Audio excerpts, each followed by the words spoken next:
اب میں اس پروگرام کی کارروائی کو آگے بڑھاتے ہوئے تقریر کرنے کے لیے دعوت دے رہا ہوں عزیزی محمد دانیال رحمانی، متعلم سال سوم عربی۔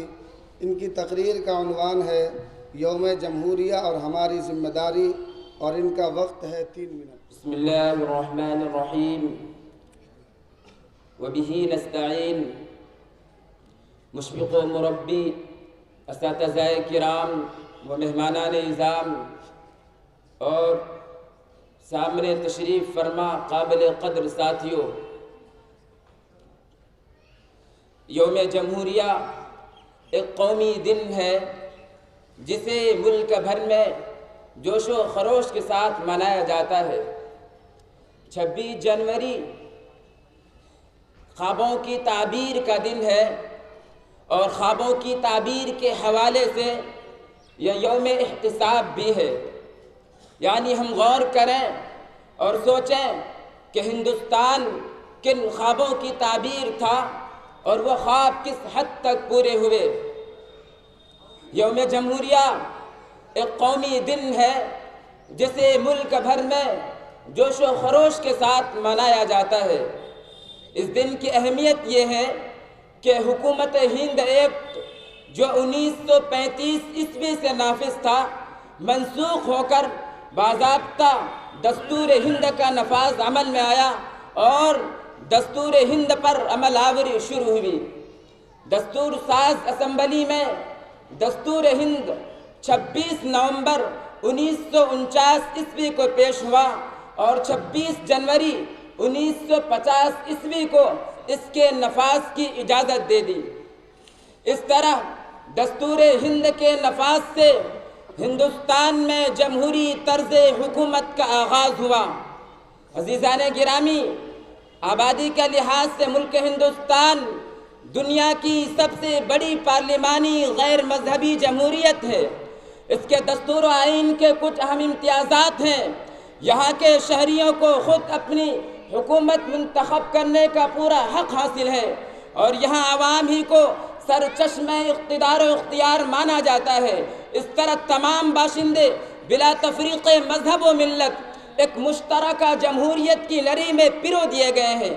اس میں مذہب کی اہمیت کا بھی اعتراف کیا گیا ہے اور بتایا گیا ہے کہ یہ ملک کسی مذہب کی بنیاد پر حکومت نہیں کرے گا، اس لیے کہ دستور کی 42ویں ترمیم کے روح سے اسے سیکولر اسٹیٹ کہا گیا، جہاں ہر مذہب کا احترام ضروری ہوگا۔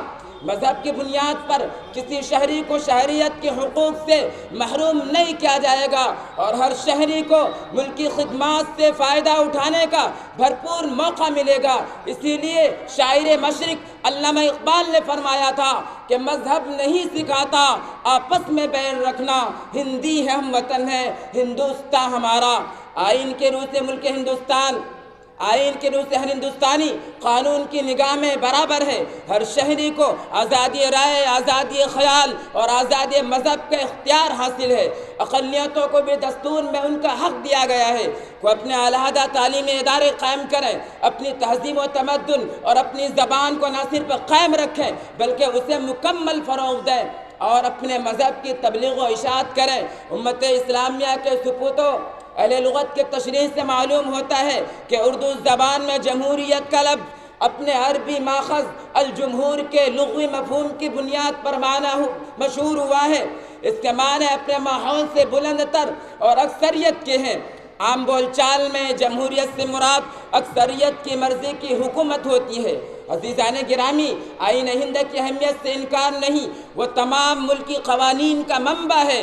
ہمارے کرب کی وجہ تو یہ ہے کہ جس آئین کے روح سے ملک ہندوستان میں مذہب، ذات پات، علاقہ اور رنگ و نسل کی بنیاد پر تفریق کیے بغیر ملک میں رہنے والے تمام شہریوں کو یکساں حقوق فراہم کیے جاتے ہیں۔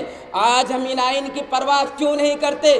کیوں ہم اس آئین کے یوم نفاذ کی تقریب منانے ہی کو کافی سمجھتے ہیں، لیکن ہر دم اس آئین کی اہانت یا استہزاء اور تمسخر بنائے جانے پر فکر نہیں کرتے؟